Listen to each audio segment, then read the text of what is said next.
eno ye pulogulaamu yo Leesoni wiiki eno ku 3ABN TV. Kakasa nti Bayibuli kuli mu 5 akatabo ko ne Bayiro okalire ku bigere bya Kristo nga tufeefetta ebyawandiikibwa.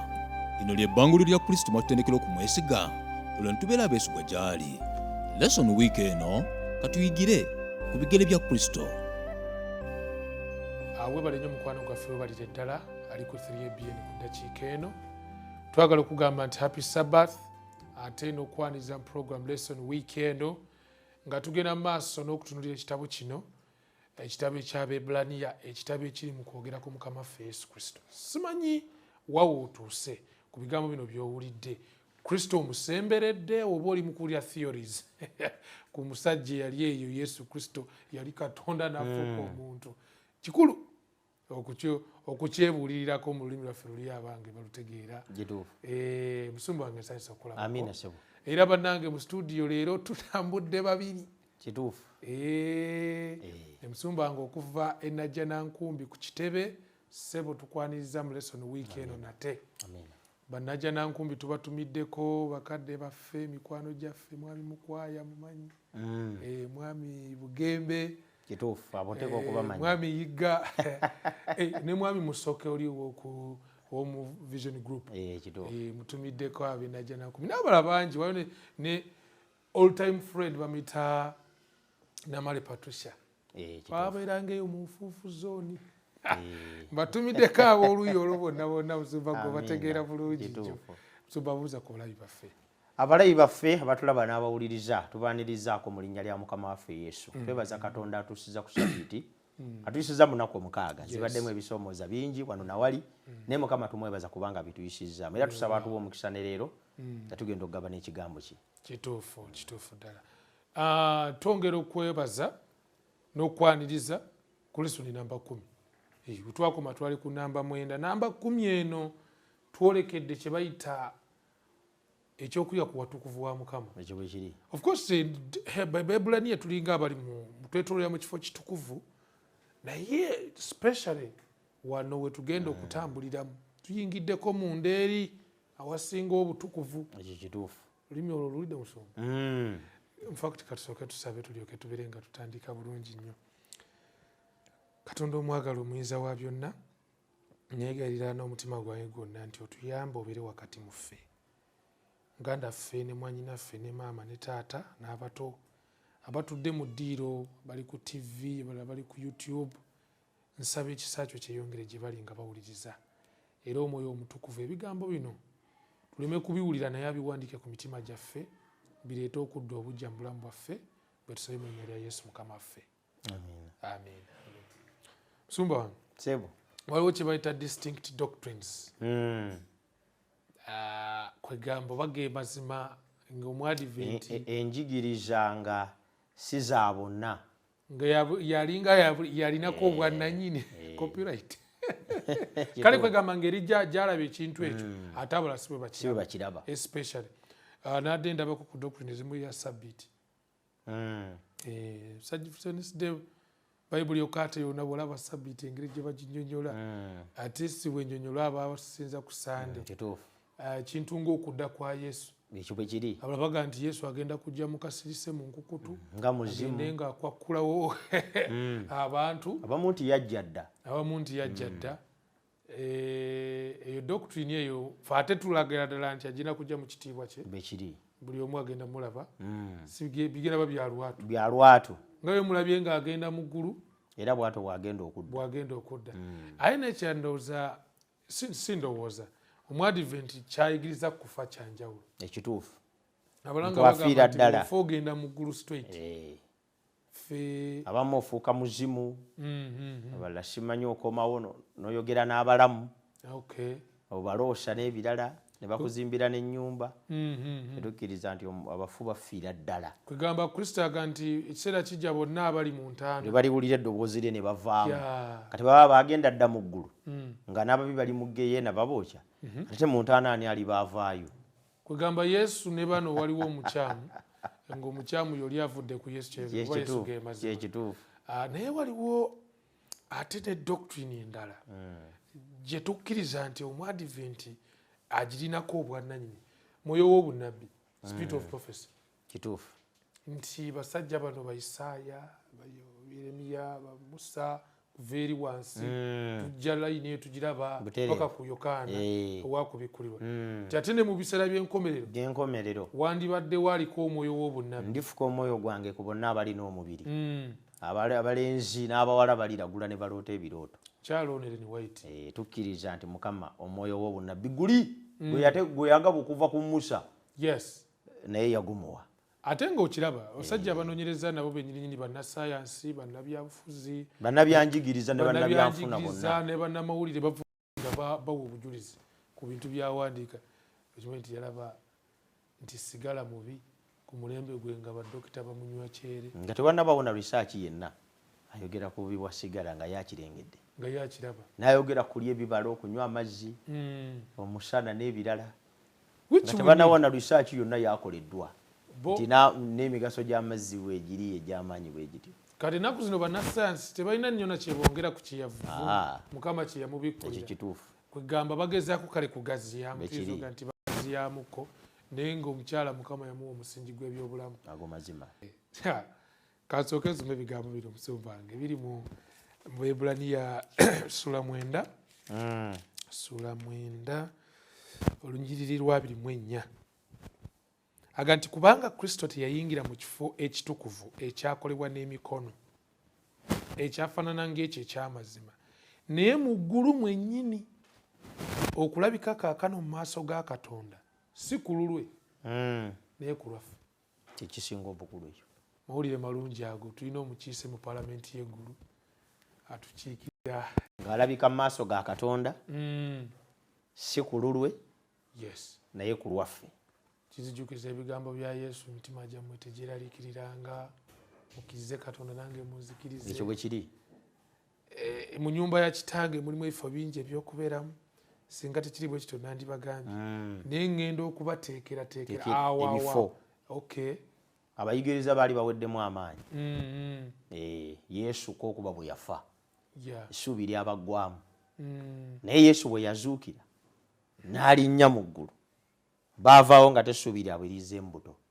Bw'aba addayo nti oyo agenze mu ggulu alina ky'agenza okukolayo. Ekyo Yesu kye yagenda okukola ku lwaffe ly'essuubi lyaffe n'olwaleero. Si bayigirizwa bokka naye naffe abayiga ebigambo bino akawungeezi ka leero.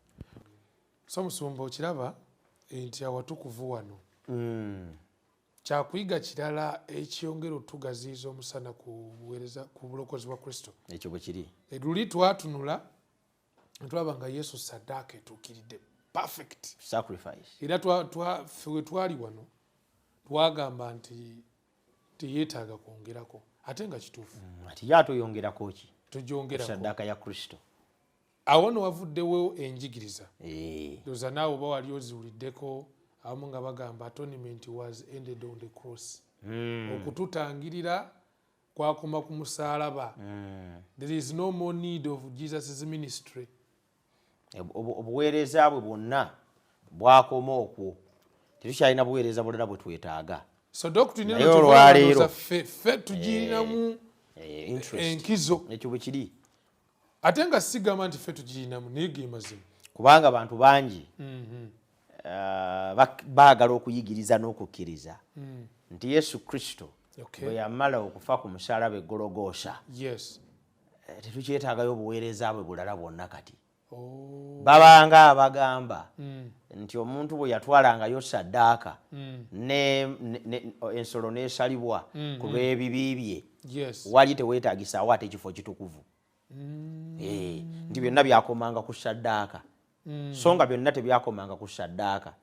Saddaaka yalinga ntandikwa ey'obuweereza obugazi kabona ne ssaabakabona bwe baali obw'okukola on behalf of omuntu alese saddaaka. Kati bw'ogamba nti ku musaalaba e Gologoosa buli kimu we kikoma tetulina buweereza bulala bwe twetaaga. Obeeranga agamba nti omwonoonyi yakoma mu kuwaayo saddaaka. Obuweereza obusigadde bwonna bwali tebulina mugaso gyali so nga ate bwe bwafuulanga saddaaka ye okubeera ey'amakulu. Omulabi waffe tugenze kati twagala kwolekedde mu ggulu ekituufu kunsitufuddeko Yesu azuukidde alinnye mu ggulu alinnye mu ggulu abasajja bamusamalira nga bamulaba agenda waliwo abasajja babiri awo bagambye nti ogwayi nga mutunula kikirobwe abagiddwako ajja kudda mu kisimu mu ngeri y'emu Yesu bw'atuuka mu ggulu nga bwe tusoma mu kubikkulirwa essula eyokuna eraga eyokutaana eyokuna ensisinkano ne mukama waffe ne kitaffe musumba tuyambeko n'olunyiri lutugambye nti ayimiridde mu maaso ga Katonda ku lwaffe tuyinza okubuuza ekibuuzo lwaki Yesu yeetaaga okusinkana kitaffe ku lwaffe waliwo alipoota gy'alina okuwa kaakati waliwo obuzibu omutawaana oguliwo kwe kuba nti olula omwana w'omuntu lwagwa ne lubula luteekwa okuddamu okuzimba enkolagana ne Katonda naye mu ngeri ey'okuzimba enkolagana ne Katonda weetaagawo omutabaganya teri mutabaganya asinkana luuyi lumu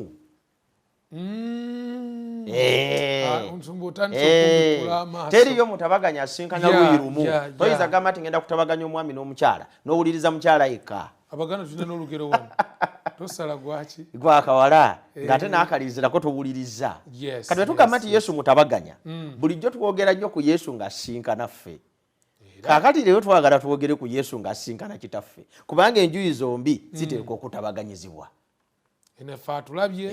kati Yesu atulabye atulaze kitaffe kyali tukitegedde awaddeyo ne saddaaka ey'ebibi byaffe buli kimu ekyaffe kye twetaaga okutukatabaganya akikoze naye kati waliwo omulimu omulala alina okusinkana oluuyi olulala lwe luuyi lwa Katonda kati obuweereza obwo bwakola mu ggulu kwe kusisinkana Katonda omwonoonyi bwe yaleetanga saddaaka ye ekitundu kye yakikola era yakomanga ku kyoto kati bwe yamalirizanga ebyekyoto ng'addaka kakati kabona n'amukolera ekitundu ekisigaddeyo kakati ekyo ekyokutabagana na Katonda teri mutabaganya asinkana sayidi emu kati Yesu ekyamutwala mu ggulu kusinkana luuyi lulala oluuyi olulala lwe lwa Katonda kitaffe atwogerereyo bw'atuukayo olwo kiba kitegeeza nti kati ffenna abali ku nsi tusobola okutuuka eri Katonda tuddemu tulabe ku maaso ge tutabagane naye na buli kintu kyonna kye twetaaga ze mbaga ziri abaana ba Isirayiri ze baakwatanga Pentekosti baalinanga eya Pentekooti baalinanga ey'ensiisira baalinangawo n'embaga ey'okuyitako waliwo nene endala gye bagamba nti eyabangawo ng'ennaku z'omwezi 10 omwezi ogw'omusanvu eyaggalangawo omwaka kabona ng'agenda n'alabikako olunaku olw'okutangirira kakati embaga ezo zonna Katonda yali yaziwa Abayudaaya okubabuulira biki ebiva mu kusisinkana Katonda era embaga eyasembangayo eyamalirizanga omwaka eyalingamu okujaguza eyalingamu okukungula kabona we yakwatiranga ettabi eririko ebibala ebyengedde n'aliwuuba mu bbanga ng'akabonero akalinga kalaga nti bakungudde bawangudde Mukama abawadde omukisa n'ensi yaabwe esonyiyiddwa n'omwaka ngugaddewo kaakati embaga eyo yayinanga kye yakiikirira nti Yesu Kristo amala okufa ku musaalaba e Gologoosa n'alinnya mu ggulu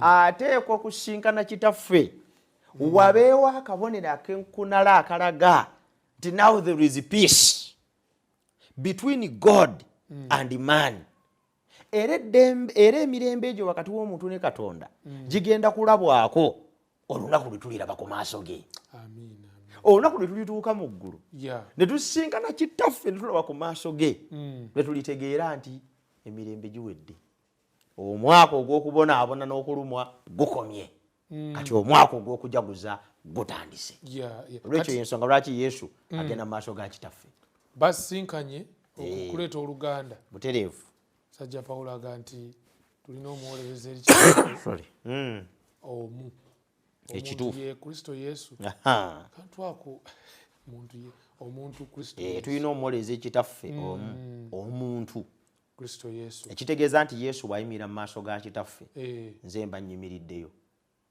Okay. Yesu lwaki yalina okugenda? Ate twandikomye ku nsi wano. Teekateeka ngazi. Enteekateeka ngazi ey'obulokozi tekoma ku musaalaba gwokka. Tulina okugenda tuyimirire mu maaso ga kitaffe. Kwegamba omusaalaba yentandikwa. Yentandikwa oba gwe gusobozesa. Gwe musingi. Gwe musingi kwasinziira okusobola okuyimirira mu maaso ga kitaffe. Reconciliation between man and God does not stop here. At the cross. At the cross. Tuteekwa okuyimirira mu maaso ga kitaffe. Tuyimirirayo tutya nga Yesu Kristo amusisinkanye. Yesu Kristo okusisinkana kitaffe n'atula ku mukono ogwa ddyo. Pawulo amuyise omuntu. Yesu Kristo atudde ku mukono ogwa ddyo mu mubiri ogw'ekitiibwa. Naye nga muntu. Okitegedde. Foomu Yesu gye yayingiramu najja okutulokola tagivangamu. Kitegeeza nti waliyo oyo ayimiridde mu maaso ga Katonda ku lwaffe. That is complete reconciliation. Fact musumba inakyo byonzijukiza bibiri. Yes. Ekisooka nekisomako mu kubikkulirwa 5. Yokaana we yakabira amaziga nga yeebuuza ani ayinza okubembula. Ayinza okubembula omuzingo guno kituufu. Alyoke waliwo mukadde we yamugamba nti tokaaba nnyo. Tokaaba nnyo. Empologoma ya Yuda. Omwana gw'endiga eyattibwa. Asaanidde. Sisinkana eyo yawali mu ggulu. Ensisinkana eyo nti Yesu Kristo bigenda maaso biri mu ggulu ebyo. Asaanidde okubembula akabonero. Lwaki asaanidde? Kubanga ye yekka ayimiridde ku lwolu lw'omwana w'omuntu. Atuukiridde. Yokaana akaaba kubanga we wataabangayo omuntu abembula kitabo. Omusajja bwe yafanga olulyo lwe lwalinga lwakubula emirembe n'emirembe okutuusa nga lununuddwa. Kinsman is redeemer. Wali wateeka okubeerawo omuntu anunula omusaayi. Oli bw'atajjanga kuyimirirawo kusaba kitabo ekirimu amannya g'omufu ag'abaana be n'ebirala. Ekitabo ekyo bwe kyasigala nga kizingeko eyo famire baagitwalanga mu buwaŋŋanguse. Teri aginunudde. Kati Yokaana alaba ekitabo nga n'erinnya lyemu eriri nga tewali asumulula n'agamba tuwedde. Yesu kyava ajja eyayinanga okusumulula ekitabo yalinga ateekwa okubeera ne connection n'erinnya eriri ku kitabo. Bw'abeera Ssebaggala kati Ssempala yalina okujja. Si muntu yenna mulala naye olulyo olwoyo ku lusegere. Kati Yesu kyava yatwala olulyo lwaffe. Yesu bwe yatwala olulyo lwaffe kati n'abanga akwalifayinga okwetikka ekitabo ffenna mwe tuli. Bwe yakisumulula ffenna abali munda kati n'abanga atufudde babe. Kwegamba tukkirizibwa mu maaso ga kitaffe olwa Kristo Yesu. Mukama ffe yeebazibwe. Kintu kya muwendo nnyo ekyo okwongera okitegeera. In fact nze nekya kyenyongedde okutegeera nti really Kristo bw'aba atukiikiridde mu ggulu tufuuse abakiise be ku nsi. Ambassadors of Christ. Of course. Kwegamba oba oli eyo teweerabanga bwe weerowoozaako naye weerabe nti oli mubaka wa Kristo. Ekyo bwe kiri ku nsi. Awo ku nnyumba kw'obeera mu kikomera kyo ng'ovuga mu jjaamu mmotoka yo. Yes. Bwana ambassador bwe kiri. Kuba nawe waliwo akukiikiridde mu ggulu akusuubira omukiikirira ku nsi. Amina. Nze kiruleeta ku musumba ku Mande okulaba okukowola kuno. Kuyita kwa Katonda. Katonda atuyita. Ajja ayita abaana ba Isirayiri Emisiri. Katonda abayita kati this time. Enteekateeka ye yali yakwagala abantu bonna bamusisinkane nga tewali kiziyiza. Nga tewali waawo. Katonda tabanko na nteekateeka yonna yakwekweka mu Ggigi. Tujja kujja yakwekweka mu kayumba akayitibwa ekifo ekitukuvu abeere munda omwo ng'alabibwako kabona yekka ate omulundi gumu mu mwaka. Oyo si ye Katonda. Ayagala nnyo okusiisira mu enteekateeka ya Katonda yali yakusiisira mu ffe bankolera awatukuvu ntule wakati mu bo. Kyava agamba Musa nti gamba abakulembeze beerongoose bana malogono bali nnyo bajje njogereko gye bali era nja kwogera nabo bayibuli erina ekigambo mbu ne balya n'okunywa ne banywa mu maaso ga Katonda. Ekyo Katonda kyayagala. Era kwe kuyita kwawa buli muntu yenna ajje kubanga Katonda ye Katonda atuyita tusobole okujja. Katonda ayagala Isirayiri ejje gyali. Naye waliwo omutawaana anti ye mutukuvu ate bayita boonoonyi. Kati engeri yokka kale engeri yokka ey'okutusisinkana nga tuyina intermediary atugatta oyo kati ye yalinnya mu ggulu. Yesu alinnya mu ggulu for God's invitation. Kati Katonda atuyita olw'okuba mazo kyeni mukuba mu ekifaananyi kyekino nti Kristo asiibudde wano ku nsi ekyo bwe kiri mu bugombe atuuse mu ggulu mu bugombe yes agenze eri mu inner chamber asinkanye kitaawe amaze okwogera saddaaka ekkirizibwa nti etuukiridde olw'omuntu kati then Katonda agati bayite nobayite baliiti kati komaze okuwaayo saddaaka kuwa saddaaka ng'etuukiridde bring them babantu bonna baleete. Awo n'omusumba wennyini wooli njagala kwogerako olugiriri luno. Yes. Abaebbulaniya 10:19 luga kale abooluganda bwe tulina obugumu. Amiina. Okuyingira mu kifo ekitukuvu olw'omusaayi gwa Yesu. Yes. Katuli bagumu. Invite sinners. Yeah. Si kyabagoba nate. Teri ajja gye ndigoba. Si kyali Katonda wa ntiisa nate. Si kyali Katonda agenda okubookya nate. Nga bwe yayita Musa n'amagamba leeta n'abakulembeze. Mbeere nabo.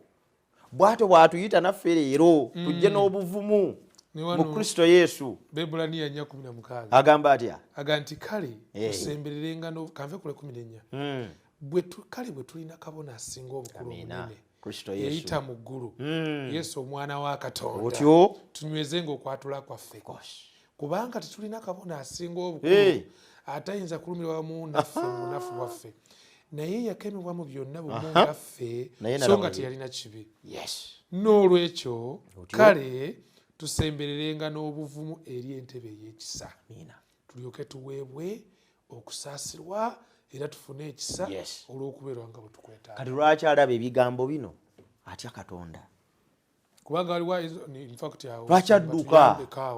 lwaki adduka? Lwaki tweraliikirira? Agambye nti n'ayingira gye bali n'endya wamu nabo. Abantu bakimanye nti God is inviting us.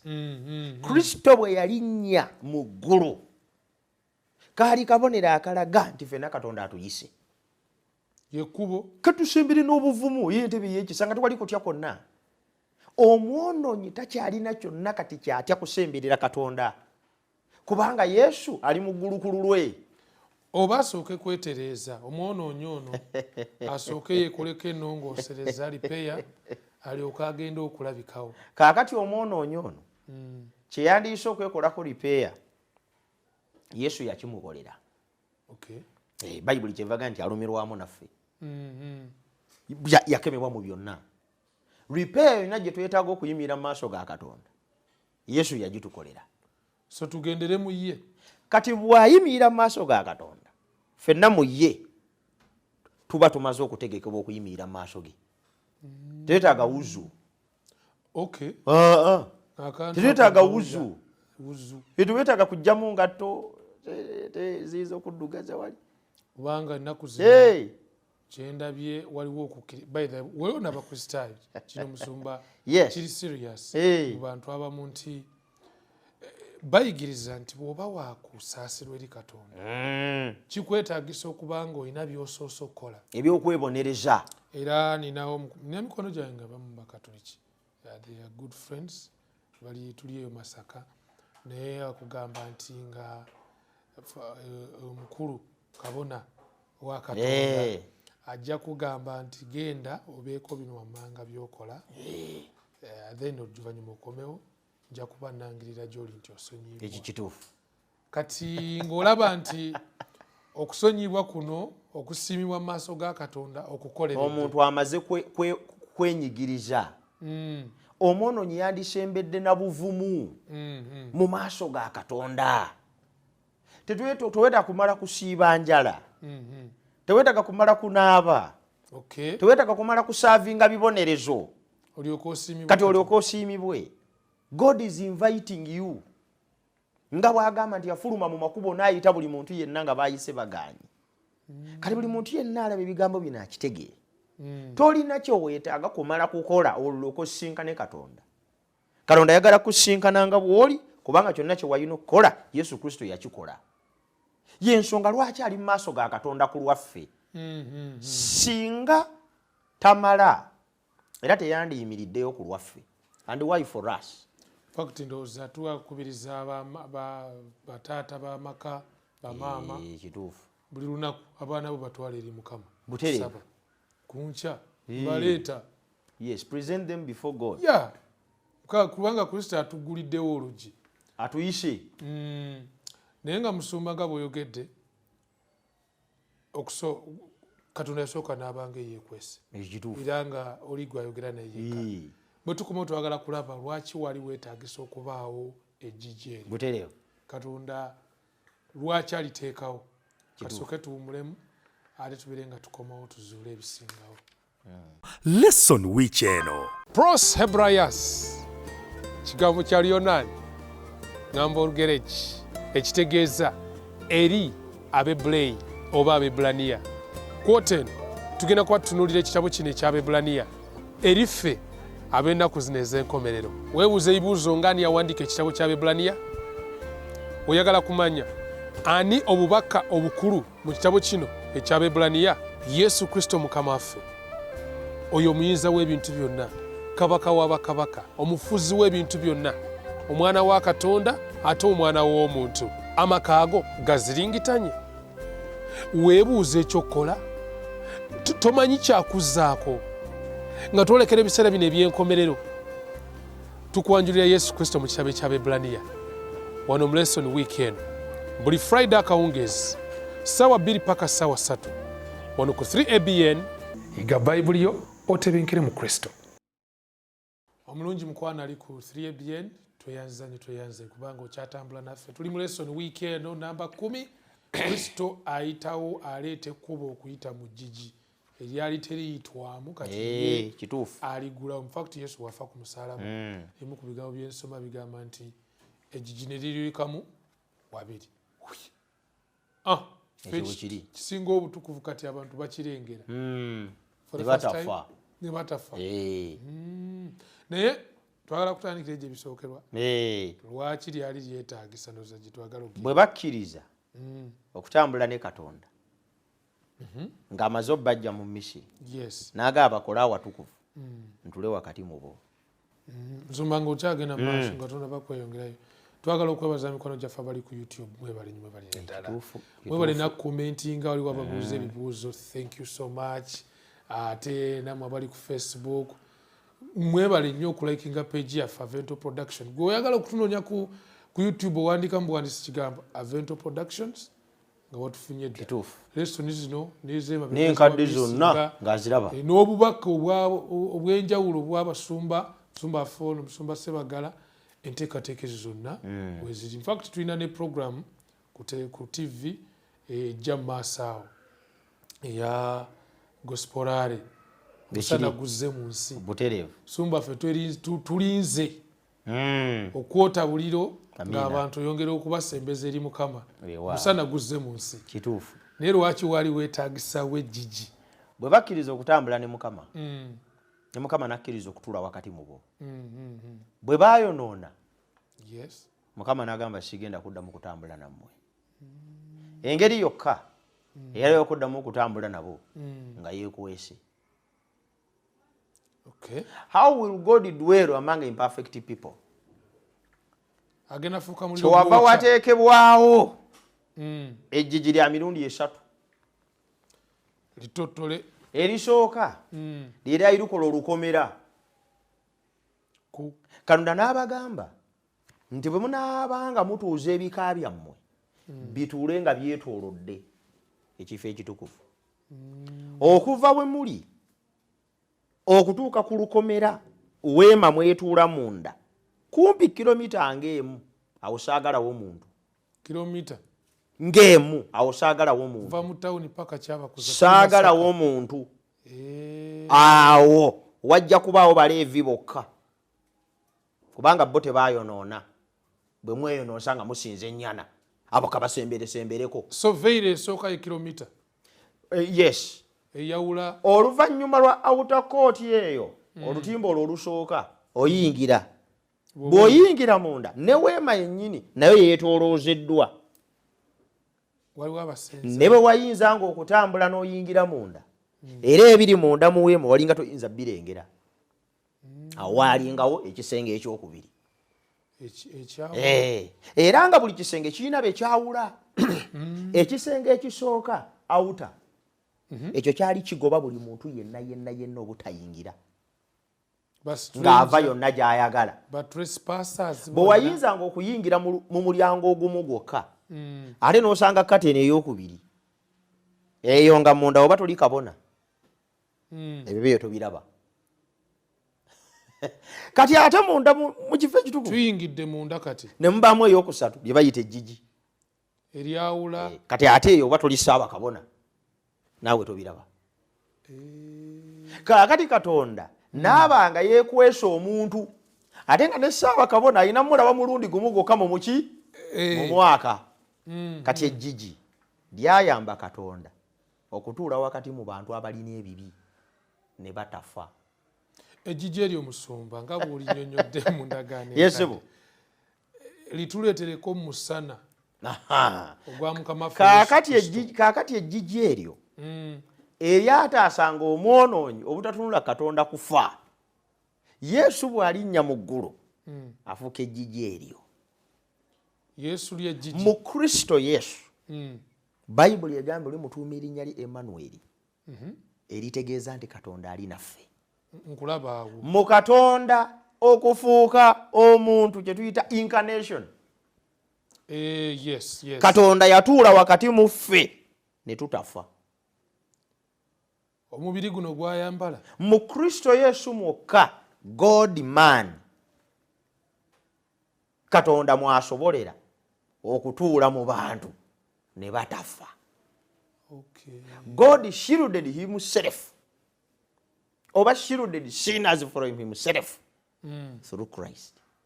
kwegamba ntufuna omukisa ogulaba Katonda okitegedde etuulira ku ddoboozi mu Kristo Yesu tufuna omukisa okulaba ku kitiibwa kya Katonda ku mpisa za Katonda ku Katonda kyonna kyali nga tetufudde alabye ku nze ng'alabye ku kitange.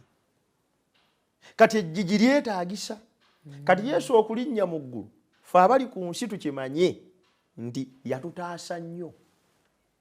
Katonda yandiyinzizza atya okutuula wakati mu ffe ne tusigala nga tuli balamu ne tutambula naye ne tulya naye ne tutuula naye ne twogera naye. Kristo lye lyali eggigi eryatangira obusungu bwa Katonda okuyiika eri abantu. ye kambuuze omuntu yandiyinzizza atya okulabika mu maaso ga Katonda. Kwegamba Yesu ono ajja ku nsi tulabe Katonda butereevu neera Yesu bwaddayo mu ggulu n'atukiikira mu maaso ga Katonda. omuntu alabikako eri Katonda sebaggala nandiyimiridde ntya mu maaso ga creator of the universe. Bayibuli egamba nti bamalayika babikka ebiwawaatiro byabwe ku maaso gaabwe ne bamalayika tebayinza kugumiikiriza kitiibwa. Kakati Yonasaani era nze neebaza Yesu Kristo Yesu tumwebaze omukiise wange mu ggulu kubanga mutuufu ndabidde ddala nga ly'eggigi.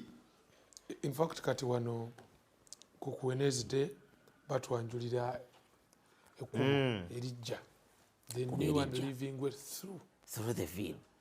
Wano tubadde eno mu watukuvu katugenze mu kifo ekisinga obutukuvu olwo tubikkula eggigi. Yesu bwe yafa ne liyulikamu ekkubo kubanga eggigi ekifo ekitukuvu kino baakikola nga kitunulira ddala mu mulyango era ng'omuntu asobola okuyisaamu amaaso ge okuva lwayingidde mu measurements ze baakiwa paka ku ntebe ey'ekisa. Era bwe yalinga yawaayo saddaaka gye yalinga atunudde naye nga waliwo kateni eyo nnyo nga toyina bw'ogiyitako kaakati neekutukamu kati n'alyoka akola omulyango wakati w'omwonoonyi ne Katonda ne wabeerawo omulyango nga tewali kiziyiza.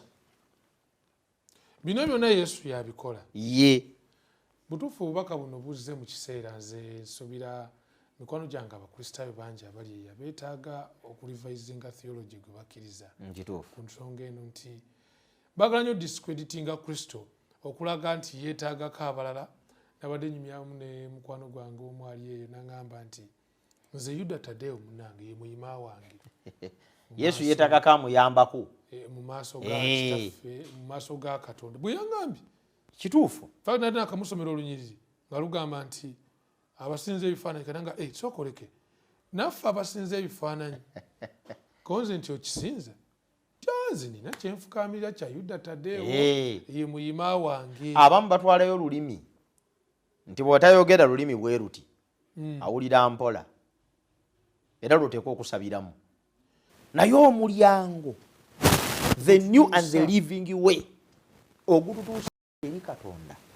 Yesu ye yagutema ekigambo nti yakuba ekkubo forerunner. Leesoni yakitulaze. He's our forerunner. Ye yasooka mu maaso naye ekkubo eryo teryali lyangu. Ekintu kye bayita nti gwe agenda okukuba ekkubo kifaananga nga muli mu magye abali ku front. Nkulaba abali ku front be bakuba ekkubo naye tokizanyisa kuteeka ku front line. Era ne Dawudi bwe yayagala okutta Uliya yabawa buyi command mumuteeke ku front obusale bwe busooka okuyiika. Awo yali akimanyi bulungi Uliya tadda. Front line kitegeeza sacrifice. Kati okusobola okutema ekkubo wakati waffe ne Katonda butereevu Yesu yatusookayo naye yatusookayo mu kwesaddaaka. Yatusookayo mu bulumi obwenkanidda. Era buli muntu yenna alaba Leesoni n'akimanye nti Yesu yayitamu tukubira ekkubo. Olwaleero tugwanidde okwebaza n'okukkiriza saddaaka ye. Kuba kati awo ku nsonga ey'ekkubo lino erijja tuze mwe tuddamu okukola revision ku ndagaano empya. Ekyo bwe kiri. Endagaano empya eno ewandiikibwa ku mitima gyaffe nti luli ebintu byali byakuwulirwanga kuva eri kabona. Ne babiwandiikanga ne ku nzijja okwo ne basomangamu. This time Yesu Kristo bw'ayingira mu kifo ekisinga obutukuvu nabadde ndamu wano nga the Hebrews noted that the inauguration of the Old Covenant involved the inauguration of the sanctuary and the consecration of priesthood. The purpose of the covenant was to create an intimate relationship between God and his people. Kanagamba the same is true of the new covenant. Chitya, the new covenant also implies the inauguration of Jesus' priestly ministry on our behalf. Ekyo bwe kiri.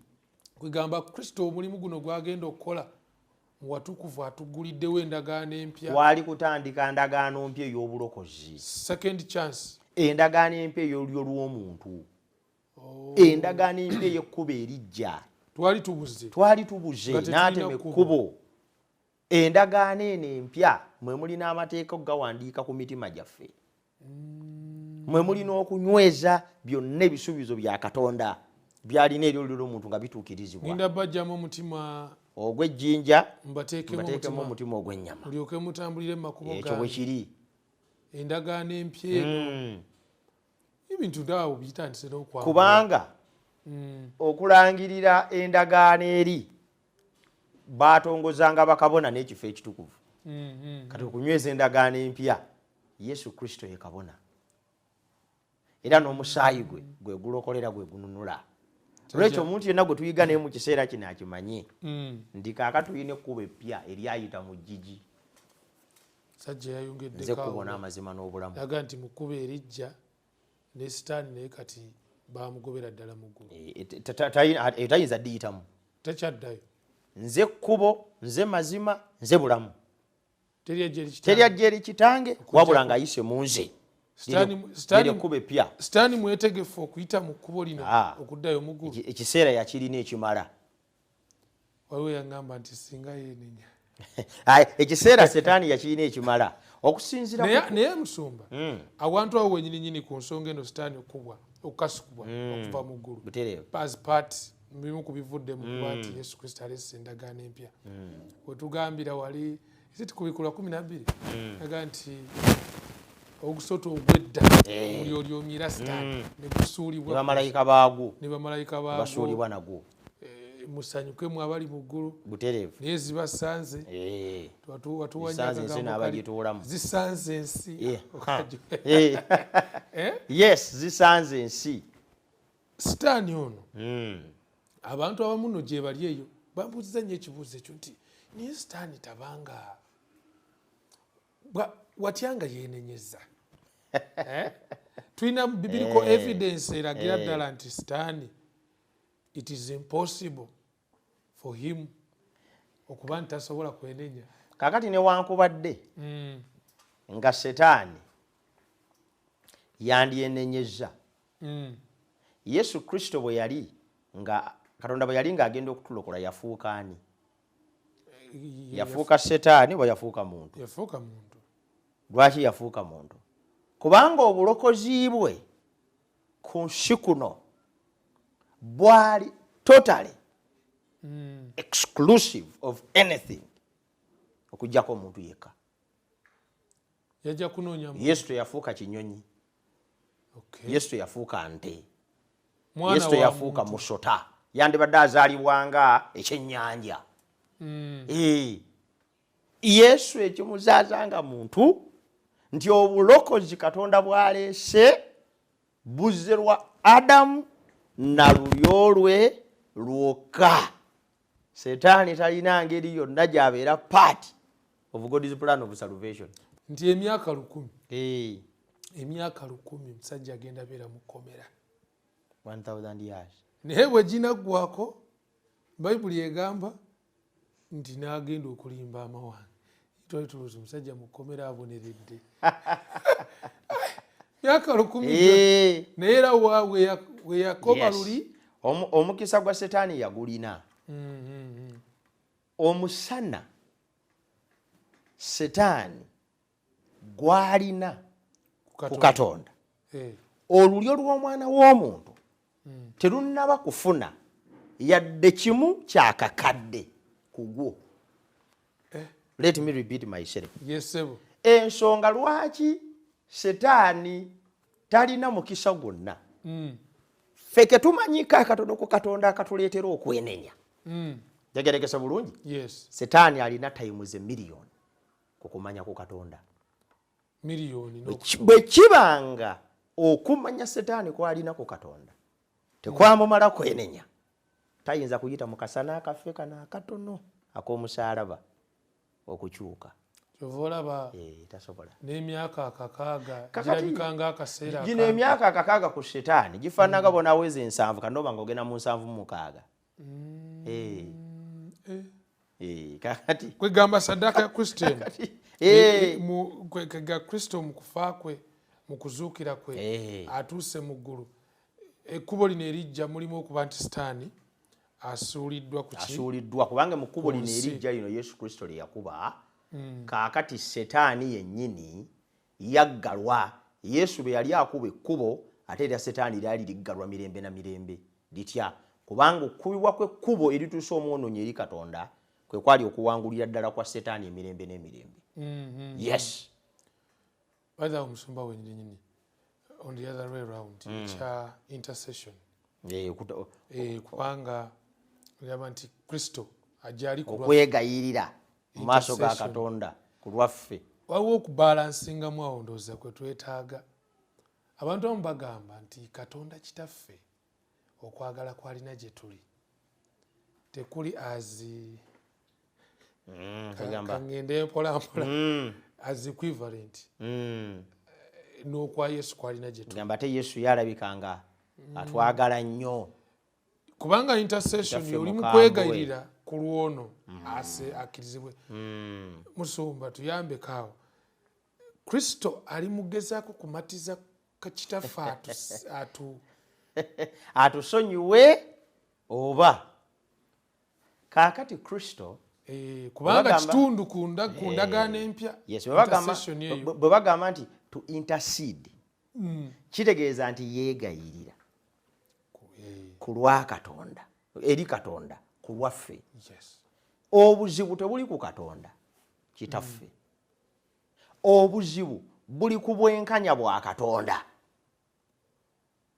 Obwenkanya bwa Katonda bugamba nti obusungu bwonna obw'ekibi buteekwa okugwa ku mwonoonyi, olunaku lw'oligulyako tolirema kufa.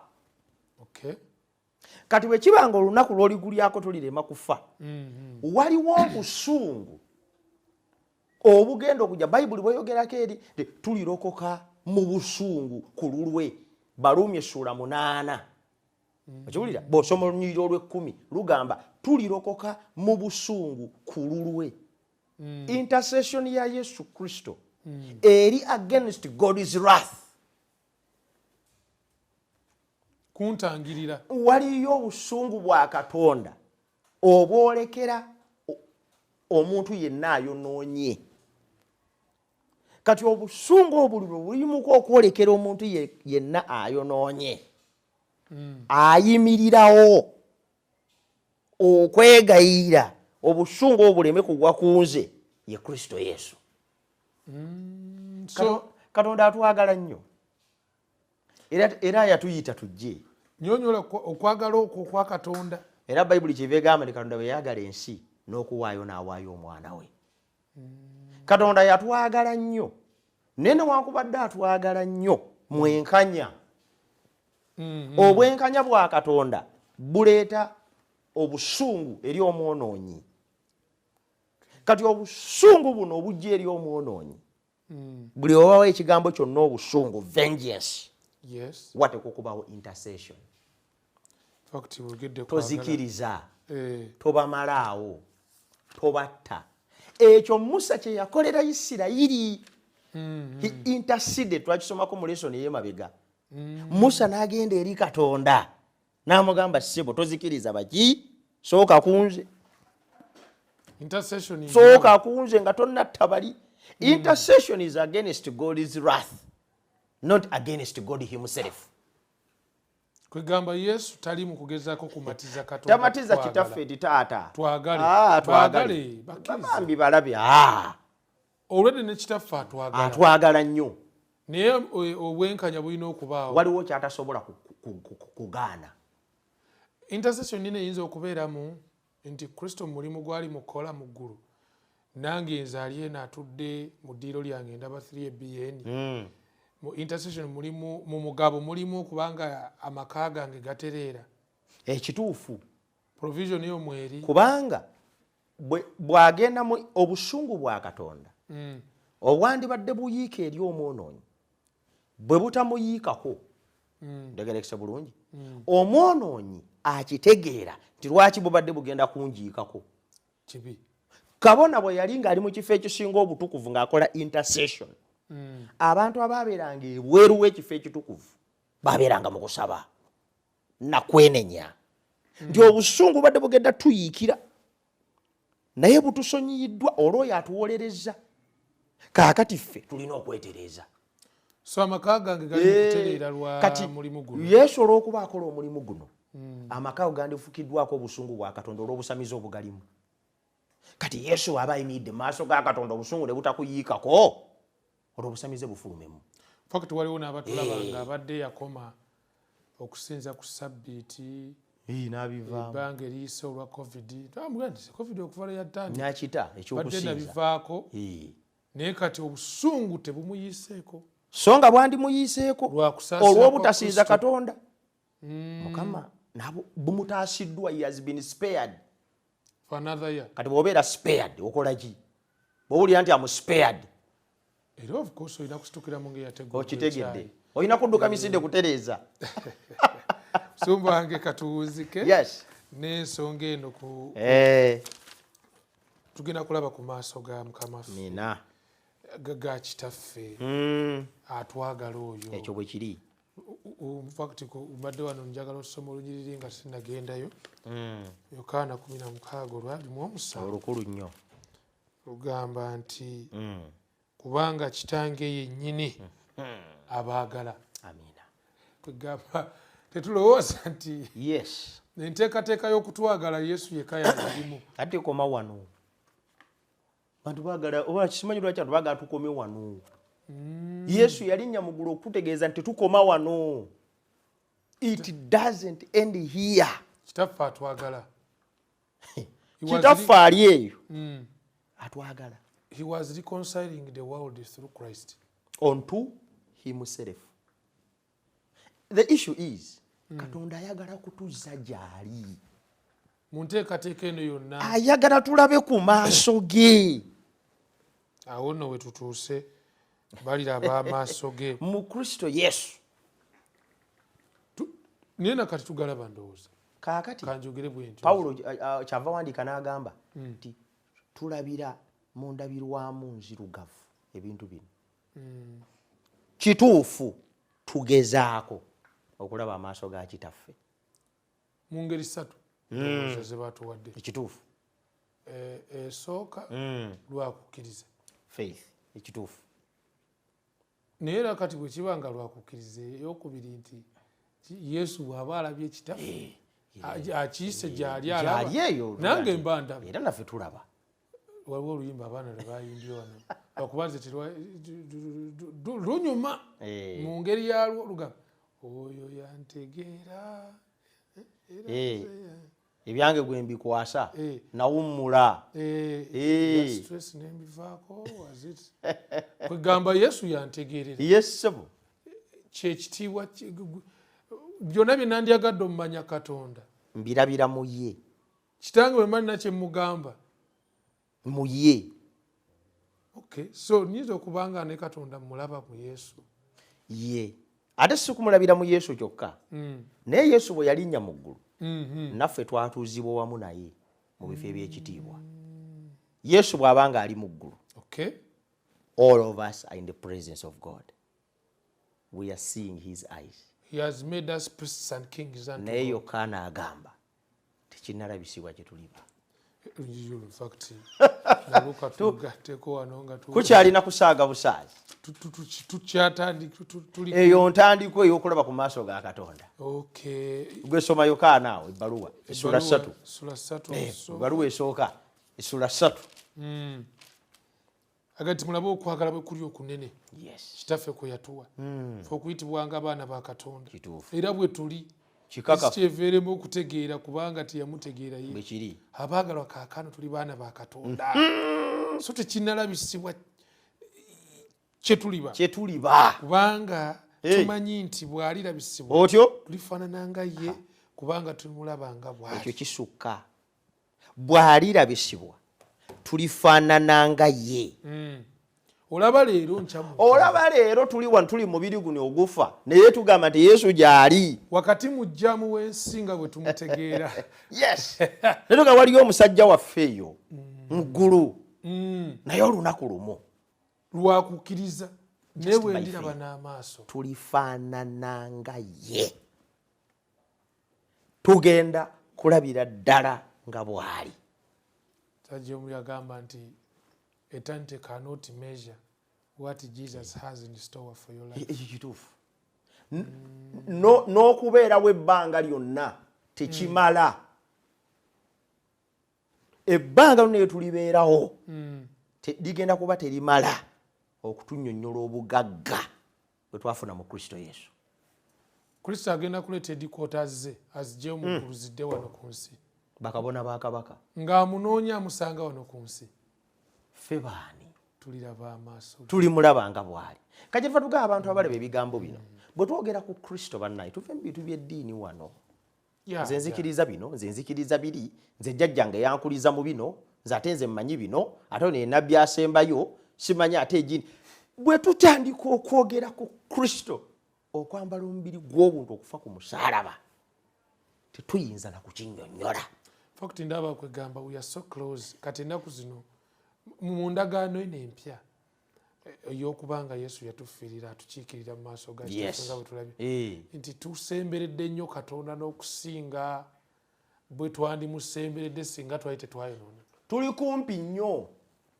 Akukiwale mu Kristo Yesu tuli kumpi nnyo ne Katonda okusinga ne Adamu bwe yali.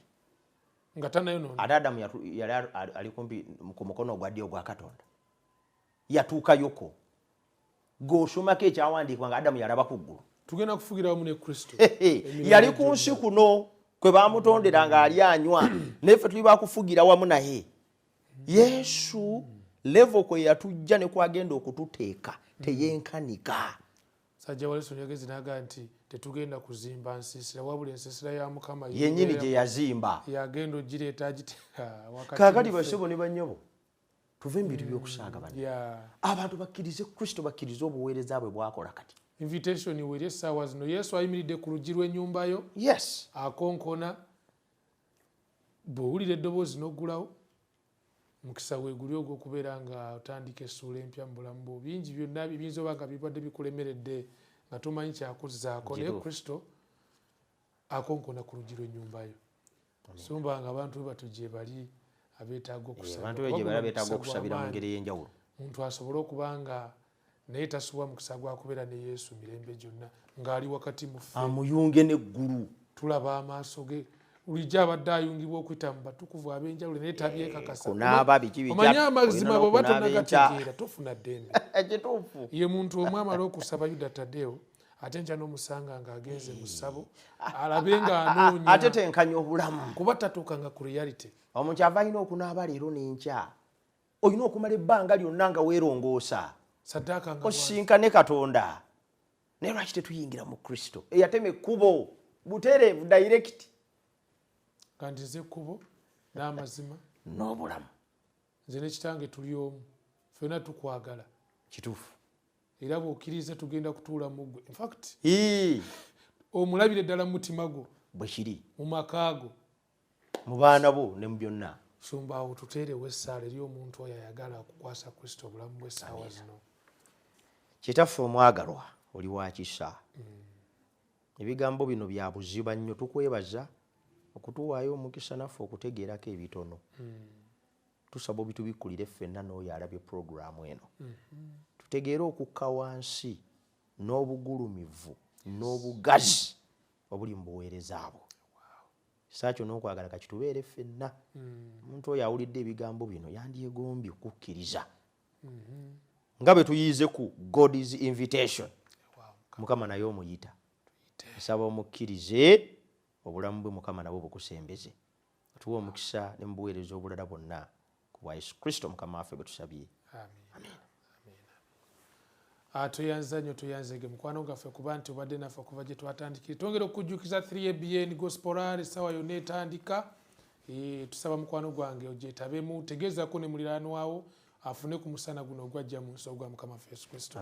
Ogutufuula ab'eddembe, ogutusembeza eri kitaffe. Ate tubeera nga tugenda funa omukisa ogubeera naye emirembe gyonna. So 3ABN Gospel Hour tugikwagalize ogyotebulire ku 3ABN namwe abali ku Facebook, WhatsApp, abali ku Facebook, ku YouTube, mikwano gyaffe mwina temusubwe omukisa guno. Era Musumba waffe ajja kuba ayongera okutubikkulira Bayibuli nga bweyigiriza ku njiri ey'ebiseera eby'enkomerero nga gwe musana gwa Kristo ogwo. Tusaba tukusibulire wano nga tusaba ekisa kya Kristo ekyo ekitagerwa ekitakendeera kyeyongere nnyo gy'oli bulijjo ne bulijjo.